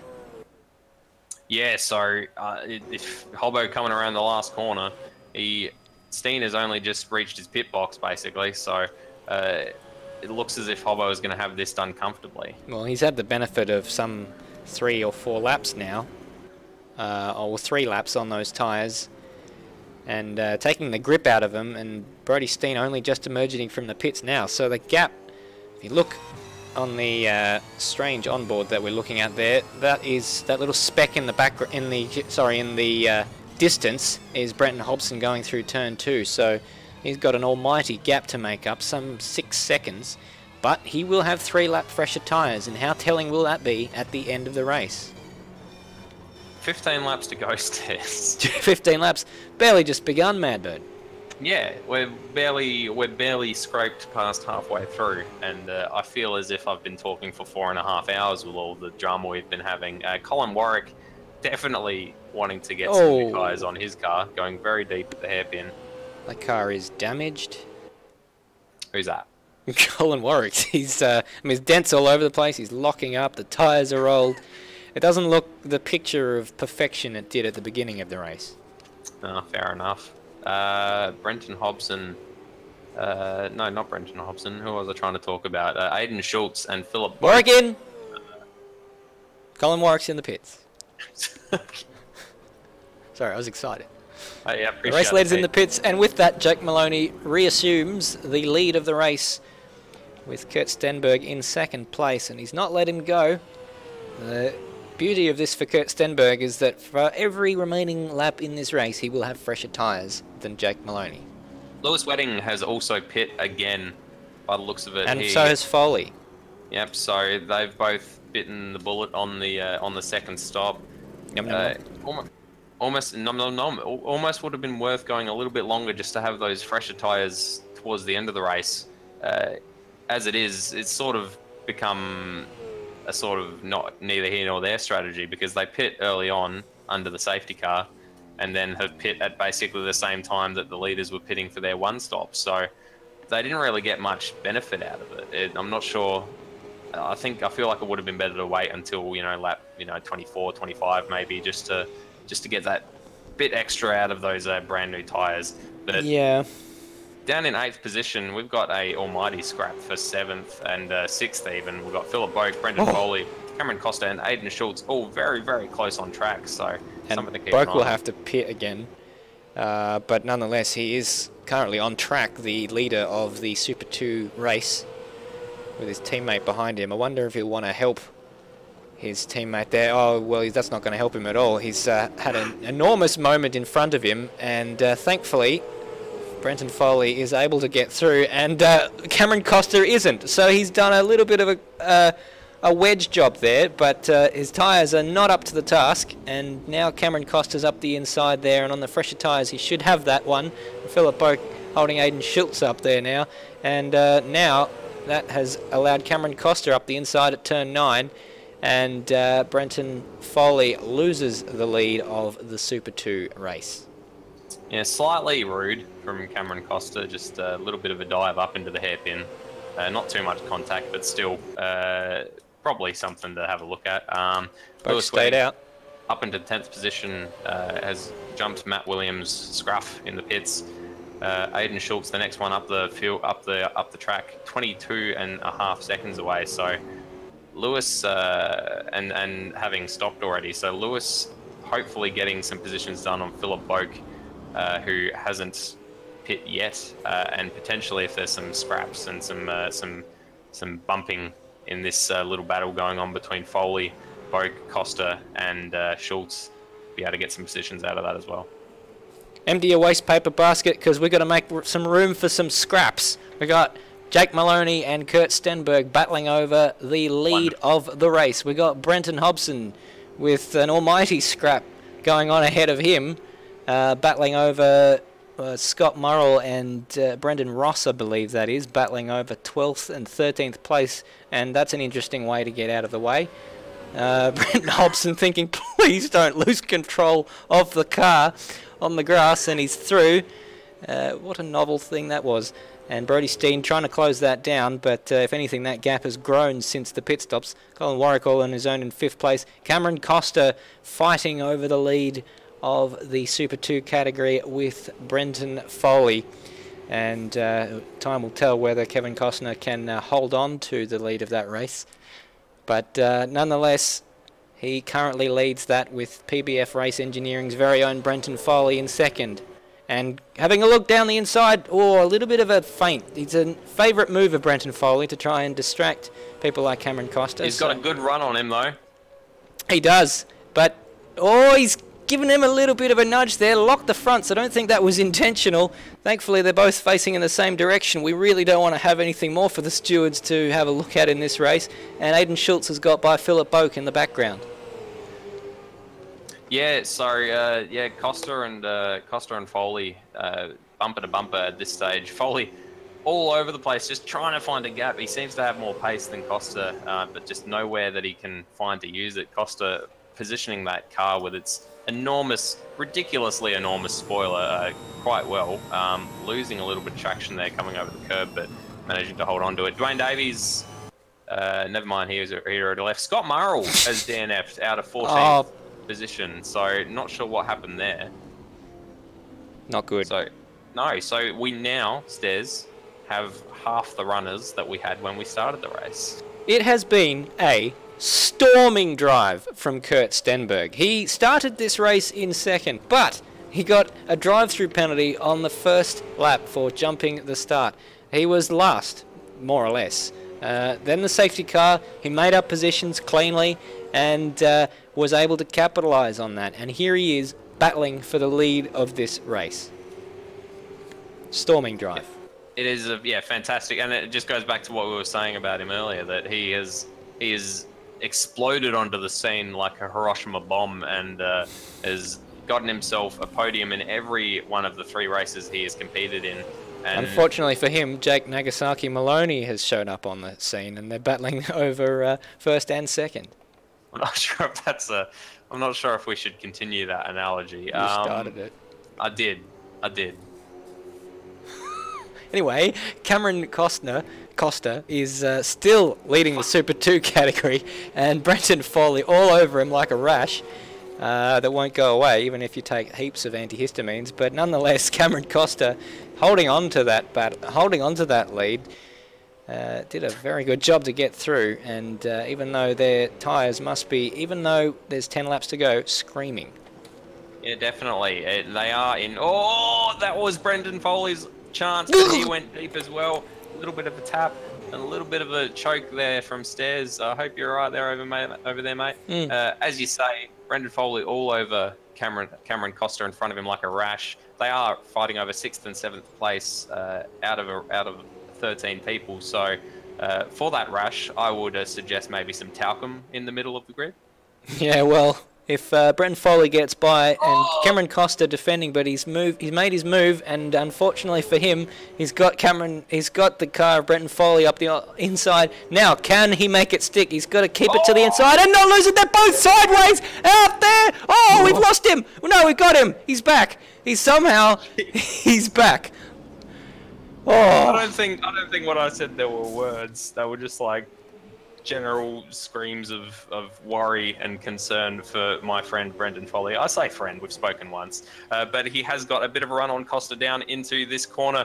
Incredible work of him to hang on to that after he lost it on the curb.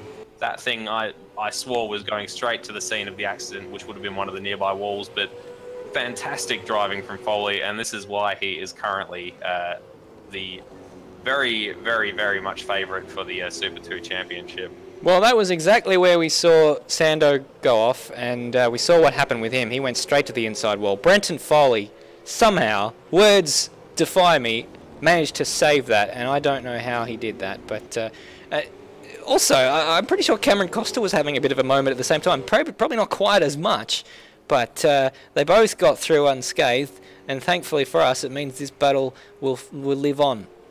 They both got through unscathed. Brenton Foley Apparently... That was tears. Thank you. Apparently his moment with the curb hasn't rattled him particularly much because he's been riding those curbs in his attempts to catch back up to Cameron Costa. Scott Murrell coming through, lost force feedback. Broke in the pits. Lost force feedback, which was why he had to retire from the race. Foley with a run on him down into the second corner. Down the outside, he's completely outbraked himself onto the marbles there. He'll live on. He's got it stuck. He's back onto the racing line there. He's going to lose time. He seems to have the pace advantage, so he's willing to try different things here because Cameron Costa is making his job of winning this race ever more difficult. It would be Cameron Costa's first victory in a Super 2 race if he were able to hang on, but he's got an almighty task on his hands with Brenton Foley seemingly with more grip in every single aspect apart from when he tries to make the move stick. Foley must be tearing absolute strips off those tyres. It's like having a little man with a cheese grater just inside the wheel well, just working away at it. Exactly. As he's going deep into all the corners. There's smoke coming off him. He's barely held onto it there, coming out of the hairpin. He is doing his very best. Mate, you've got 9 laps left. Just chill out. The mark of this, how good this battle is that the battle for the lead is half a second, and we haven't looked at it for a few laps because we've got Brenton Foley and Cameron Costa in this Super 2 race. Absolutely no quarter asked, no quarter given. Cameron Costa making sure that the lap runners have absolutely no doubt that there are people coming by, and a little feint to the inside. Luke Joyner safely out of the way.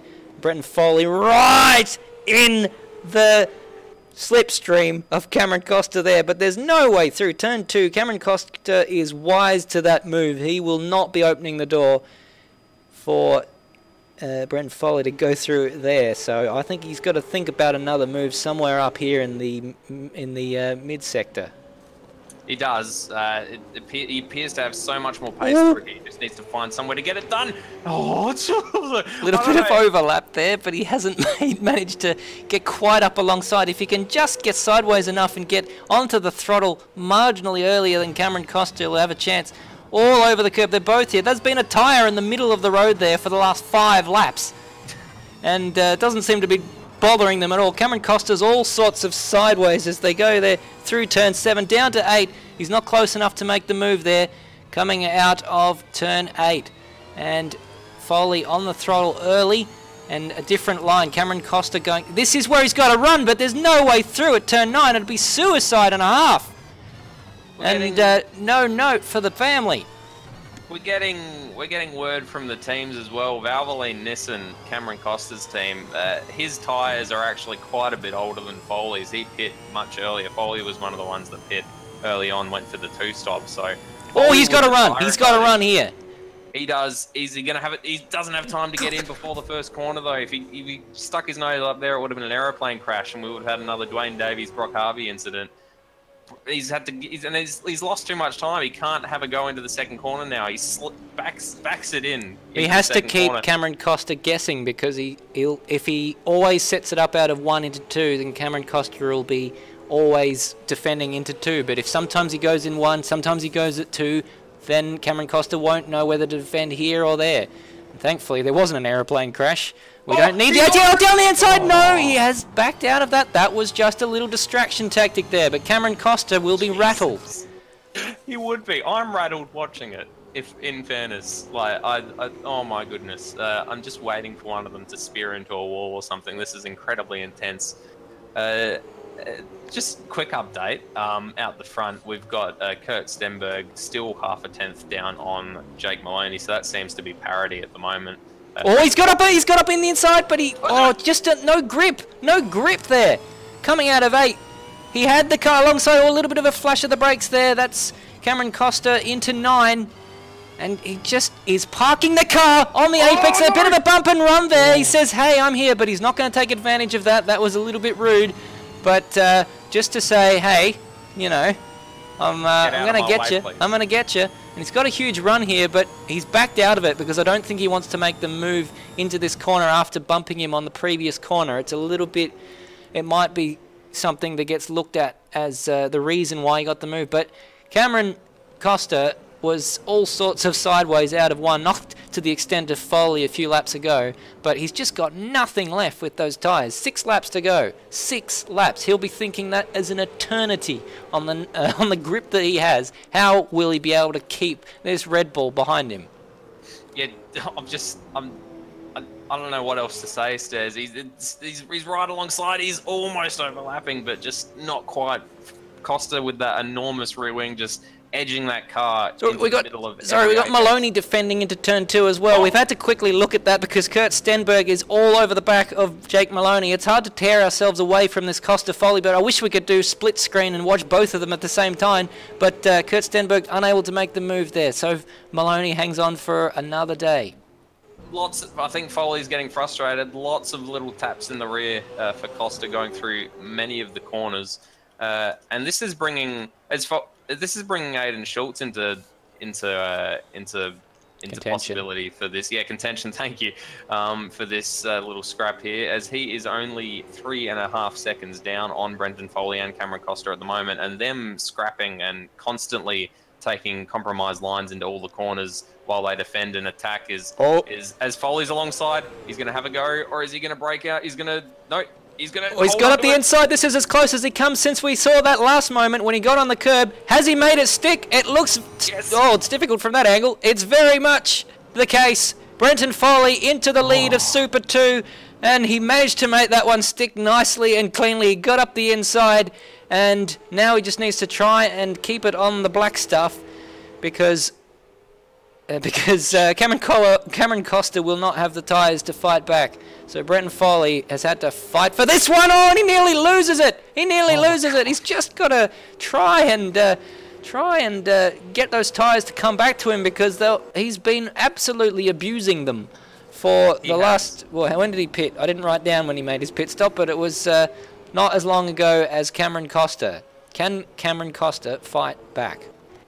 It would, regardless, Cameron Costa take a bow, because that was some incredible defending. Kurt Stenberg leads the race. We need to go back and see a replay. We have been too much too preoccupied with this battle. Well, it's been bloody scintillating those stairs. Yes, it was Kurt Stenberg who got up the inside of Jake Maloney at turn 2. Jake Maloney had just the smallest little moment, little bit wide onto the marbles, and Kurt Stenberg said, "Thank you very much, RSVP to that invitation." Absolutely. So Kurt Stenberg into the lead of this race, on track to be his 4th race with a podium, and I think 3rd race with a win, Stairs?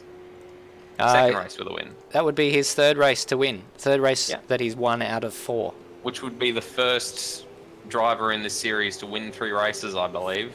Been a very spread out season in terms of wins. That would be a true statistic, but it is nonetheless academic until it happens, and they're both with their headlights on now. They're not really supposed to do that unless they're lapping people, but I think there is traffic up ahead, and Kurt Stenberg has got an awful lot of work to do to keep Jake Maloney behind, because Jake Maloney doesn't have the tyre disadvantage that Cameron Costa had on Brenton Foley. Incidentally, the last time around, Brenton Foley, what did he do? A 31.2 to a 31.9 from Cameron Costa. So he's starting to pull out an advantage in the front of the Super 2 race, is Brenton Foley. Yeah, it looks as if they've passed Brendan Ross potentially, and now have turned their headlights off. So good work from both of the boys. Brenton Hobson sort of in a race of his own, just needing to keep it on the track and not explode his engine, up in 3rd place. Got Brody Steen, 4th position, also in a race of his own. Colin Warwick, 5th position. Foley stretching his advantage, 2 seconds now over Cameron Costa. Aiden Schultz 3.5 seconds back. Lewis Wedding in 9th position, so not what he would be hoping for. Philip Boak down in 10th, and Scruff, Luke Joyner and Brendan Ross rounding out the remaining 13 runners, Stairs. Yeah, we're just looking at a replay because Jake Maloney is showing in 1st place, but on the replay he's still in 2nd place. So we're trying to find the moment where Jake... Down into 8th position. What has happened? No, I think that's a timing glitch. No, it doesn't appear to be. Well, he's still on the track. Although I think he's distracted now, because now he's on track showing behind Jake Maloney. And I know Yes. he's reappeared now in second place. So somehow He is now in second place. the timing put him back, and unfortunately that means that I think it's distracted him out of the lead. But he's now fighting back. We didn't see the moment where the pass took place. A bit of a strange moment for Automobilista Australia there. Unfortunately, it means that Kurt Stenberg lost the lead of this race. But what is the misfortune of Kurt Stenberg is Jake Maloney's fortune, and the car ahead of him, would you believe it, is Lewis Wedding, who's about to go a lap down. Kurt Stenberg has left the game. Oh no. He's in third, and his car is currently in the garage. He is a DNF out of second position, so I'm not sure what happened there. But the fat end of it is that Hobson is now in second place. Brody Steen suddenly on the podium. So, disaster. This looks like a technical issue for Kurt Stenberg, which reared its ugly head for the first time for him. He's never DNF'd a race. And unfortunately, it means that he is going to DNF this one after finishing on the podium in all of his races. So, Jake Maloney is... In your words, a storming drive to get up into a winning position after his drive-through penalty in the first couple of laps. Well, as we start the penultimate lap, it's unfortunately taken the fire out of our bellies with this one, because Jake Maloney now holds an advantage of 10 seconds over Brenton Hobson, who's going to come home second for the second race in a row and extend his championship lead, with Lewis Wedding struggling down there in ninth. He'll move up to 8th with the retirement of Kurt Stenberg, but going a lap down to Jake Maloney, that's not going to be... Well, he hasn't gone a lap down yet, but he is the next car up the road for Jake Maloney. And been a bit anonymous today, and I wonder if he's nursing... Well, his pace on the last time around 33.2, so I wonder whether he's nursing some damage from that earlier collision with Brendan... I was thinking it was Brendan Simons, wasn't it? Cam Rutledge. Sorry, Cam Rutledge. It was the blue car, yes. For some reason, I've got them both in my head as the same car, which they're not. Cam Rutledge has his business all over the side of his car. Cam Rutledge Electrical. But yes. It was a pretty hefty hit, so potentially... Do we see him come into the pits a second time? Lewis Wedding? Yes, he did pit a second time. Okay. Yeah. So he's not nursing old tyres, or maybe he forgot to change them. It looks as if he did change them. I mean, I'm not sure how hard he's been pushing throughout this last stint as he crosses the line for his last lap. Didn't get lapped by Jake Maloney, so we'll have to do one more lap on those tyres as Jake Maloney starts the last lap of the race stairs. Yeah, closest battle on track now, just looking at the timing screens, is between Luke Joyner and Brendan Ross. And that's not them. That's Brendan Ross behind Aidan Schultz, who is a lap ahead of him. Luke Joyner is only a second behind, though. There he is there. And we'll need Brendan Ross to make a mistake for that to result in him getting a position. But he is in 12th place and is the last man on the circuit. So that just goes to show what sort of an attrition rate. Because we had 20 cars start in Montreal, and we had only 10 people finish, but this time we've had 26 cars start and have only 12 finish. So more people DNFing from this rate and in higher percentages than the other race in Montreal. And as we say, not what we want to see. Getting some word from Scott Murrell that Lewis is indeed damaged, although he does have new tyres. So the 1 week where his game doesn't crash. It's the luck of Lewis Wedding at the moment. Nothing seems to be going his way, but surely the pendulum must swing. But this time, the pendulum has swung in favour of Jake Maloney, who is going to come home to win this race in the end by only 2 seconds from Brenton Hobson. He slowed significantly on the final lap. And Jake Maloney wins the race from Brenton Hobson, who will be happy with second after what was largely a sort of race where we didn't see much of him, considering some of the battles we had up and down the field. Jake Maloney wins the race. Brody Steen, another solid result for him. He finishes in the third. Colin Warwick, nurses that damaged Raceworks Australia racing car to a 4th place. And here he is coming across the line now, flashing the lights. And Brenton Foley. He's not leaving anything on the table. He's not leaving anything on the table. No, he probably wants to set a fastest lap. He won't on old tyres. Last time around in the 30s, although actually 30s not bad really.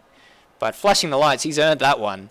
And what a scintillating battle in Super 2. Brenton Foley taking another 20 points for his championship charge. Cameron Costa second. Put up a spirited battle he did. And what a splendid job he did. Aidan Schultz finishes 7th. Good to see him back in the series. And Lewis Wedding in 8th place has Philip Boak for company. Now, this is for pride because it's not for points, considering Philip Boak is in the Super 2 category. So Philip Boak can't take any points off of Lewis Wedding. And they will come across the line in 8th and 9th place, with Philip Boak rounding out the Super 2 podium. Oh my goodness. Oh, Lewis, and that's a massive accident.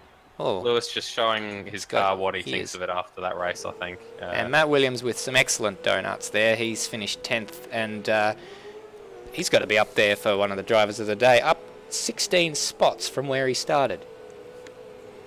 Yeah, another 9 dropouts, and he would have been right. He would have been on for a win, but still, that's a pretty decent return for your investment of 20. That's if this was sports bet and you put $5 on Scruff to get from 26th up to 10th, I think you'd be leaving with more than $5, Stairs. Yep. Yeah. Well, you've opened up your Uber Eats app. What's your takeaway? Yeah. My takeaway, Stairs, is that a few drivers need to calm themselves down a little bit. That's fair. That's fair. One who won't need to calm himself down, I should think, is Brenton Hobson. You had a pretty clean race there. Yeah, that wasn't too bad. Just sort of tried to get my nose clean. I was pretty much just cruising all race. I made a mistake just sitting in between Maloney and Stenberg after the restart. Just ran over the curb on the outside of turn 5 or whatever it is out there, and just hadn't driven over it before. Just with the lack of practice, it spat me sideways and flat spotted all 4 tyres to 50-cent pieces and rumbled me way all the way back to the pit stops and lost about 10 seconds. So we just sort of cruised it from there, played it safe, and hoped that it sort of came to us, which I think it did. So I don't know what happened to everyone else, but all I kept seeing was cars DNFing all race. So I don't know, we managed to survive one. Yeah, that's basically what we saw as well. Certainly was. We were at a loss for words during certain periods of that race, but what seemed to be a disaster for everyone else meant that you were able to get 2nd place, which is probably not obviously what you aim for week in, week out, but with Lewis Wedding having some issues, it means that you take a solid number of points out of his. Well, in fact, you've actually taken the lead of the championship with this race. Yeah, I figured that I probably would have. I think I was 2 points behind coming in, so I don't know. Just I'm not racing those other guys at the front too hard. I know where my goal is. It's a bit different to my approach to the Super Series last season, where I just went all in, but I really had nothing to lose. Whereas the Supercars this year, although I started that way and it was working fine because I had the pace, I just wasn't getting the finishes. So just toning it back a bit here for this series now, just trying to get to the flag. I'm not going to try and do something stupid to beat someone who I think is a little too good for me or something like that. Although, Ethan tonight was a class of his own for pace, but I don't know what happened to him. And then, annoyingly, I think if I hadn't have made that mistake and lost about that 10 seconds, I probably could have had something for those guys at the front if I had stayed with them. But all the same, I've gone for a bit more of a conservative approach with this series now, just to try and bank points. If I could bank points every round, I'd be a mile in front again with the way that this series has gone. So just try and focus on that. Very interesting. Well, the man who was catching you at a huge rate of knots was Kurt Stenberg with 3 podiums and 2 victories from just his 3 starts. But today it all went belly up for him with the disconnection, unfortunately. So that gave you another position. Yeah. I wondered what happened to him. He just disappeared. Well, interesting to see the approach of Brenton Hobson changing. Thanks for joining us again, Brenton. Speaking of Brentons, we've got the winner of the Super 2 class, and what a battle he gave us with Cameron Costa. Brenton Foley, walk us through what happened. Strategy got a little bit messy at the start when I got bumped off the track, so I was a bit further back than I expected, but I knew I was catching Costa before the pit, so I ran long because my tyres were not saying that they were good, but I felt okay on them, so I ran a lot longer, hoping that I could just save greens for the end, and came out behind Boki in front of Costa, and Phil made a mistake. I think I got up past Phil, and then I made a mistake on cold tyres, and then Costa got past, and I had the pace on him. I was all over him. I just couldn't find a way past. He was defending pretty heavily, but it was a good battle. Certainly was. And just tell us about that. You almost had the job done into one, and then it looks like you might have just got on the curb. We thought for all money you were going into the inside wall, but you managed to save it. I've done that quite a few times in practice. Out of probably 10 times, that's the one time I've actually saved it. But exactly right, I got the front left on the curb just a little bit too early. I found you can hit that curb halfway through the corner. I got it at the start, and yeah, I was freaking out a little bit. I was screaming in my headset as I watched it. It was masterful watching you hang on to that slide and not lose any more time than you did. Oh, thanks. I don't even know what to say. Well, thank you for the insight, and thank you for joining us. Congratulations on winning another Super 2 race. It's turning into a bit of a habit for you. Speaking of winners, we've also got the winner of the Pro A race, Jake Maloney. You had a similarly scintillating battle with Kurt Stenberg. Yeah, definitely. Yeah, that was a good fun race with Stenny. Bit of a shame for him to drop out there at the end, because yeah, it would have been his win, because I didn't really have the fuel to make it. I had to drive 5 seconds off the pace halfway. Oh, that's why we thought caught so much on you. Yeah, we thought you were just doing it for the headlines, to get a nice picture at the end with Hobbo behind you, but you were actually massively fuel saving on that final lap. Yeah, no, I only crossed the line with about half a litre, so yeah, if Stenny didn't drop out, he would have won for sure. And we've also got Kurt Stenberg here. How does that make you feel after you've got 2 wins in your 3 races prior to tonight? You could have had a third out of 4 races. Yeah, what a race. I really wanted to do the double. I was concerned about Ethan's pace. I thought he would have had it. And then I couldn't believe my luck when I got a drive-through off the start for rolling, because I wasn't on the brake on the start. So yeah, and then that safety car saved me. Yep. And then everyone ran off the road on the restart, handed me third spot. Oh, this is great. Got up behind the front too. Hobbo had a spin, and yes, great battle with Maloney. Tried to undercut him there in the middle of the race, but didn't work. And yeah, I got past him, made a little mistake. I didn't know how the race was going to go, but to hear that he didn't have enough fuel, that's frustrating. But oh well, dropouts are like a mechanical failure in sim racing, so you just got to take it on the chin. Certainly, I mean, no one can take away from you what a storming drive it was from start to finish. I mean, you had to fight back, as you said. The safety car gave you a little bit of luck, but you still had to avoid all those cars.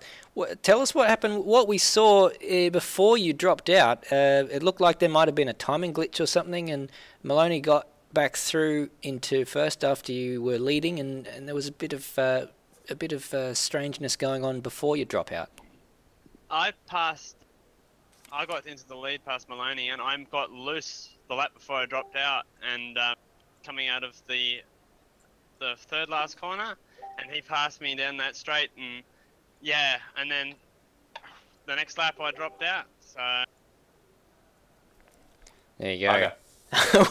More than bugger, I'd say. That's very, very unfortunate. But as you say, it's like a technical failure in a real life race. The dropouts, and it's just something that happens. And I mean, it's something that's been quite frequent. Thankfully, it wasn't for a driving infringement. We saw a lot of people having crashes and falling off the road today. And Madbird, it's something that may well need to be examined post-race. I don't know how much time the stewards will have after this race, but there were lots of crashes tonight. Yeah, I mean, a lot of it didn't really look like it was particularly. There weren't many like all out and out like shunts, but there was a lot of just messy driving, which led to, you know, a sort of domino effect, and someone would get knocked into someone else, and they'd spin into the wall, and all this, that, and the other. And people just need to calm down. It's 36 laps. We had 12 people DNF before we were at the third distance, so you got more than half the race to go. You don't need to be, you know, running like your throat's been slit every single lap. Just, you know, give yourself a bit of time to breathe, and you'll be surprised what happens. Fair enough. Well, on the other side of the coin, we absolutely love to see the close racing, and for what was first half of the race, that was, I probably describe as pure chaos. The second half was great tension with very, very close battles for the lead in both classes, and what a showcase for this series.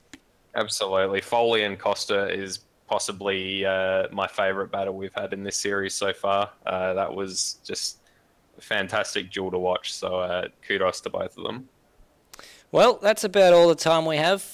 Now we're going to have a look at the upcoming rounds. The World Endurance Championship returns on this Sunday, the 12th of August, from Sebring. That'll be on NetherRealmian's channel, or NetherRealmian. I've known the guy for years. I don't actually know how to pronounce his username. NetherRealmian. We just call him Nether. But he will be streaming that one at the normal time. Keep an eye out on the Facebook page for the link, followed on the Monday night by the TCC Round 6 from Cascavel in Brazil. That'll be on Lewis's Twitch channel, Luce89, his username. And then next Thursday, we've got a brand new series. There's a Porsche Cup starting from Adelaide Street Circuit in Australia. That's the 16th of August. And good luck to them. Yes, good luck to them. Don't know how turn 8 will be in those cars, but we'll see. Brenton Hobson will be wearing the number 1 there, even though it's not the Super Series, but because the last Super Series was in Porsches, he gets to wear number 1 in the Porsches and in the Super Series. This has been the Automobilista Australia Supercars Series round number 10. Sorry, yes, it is round number 10.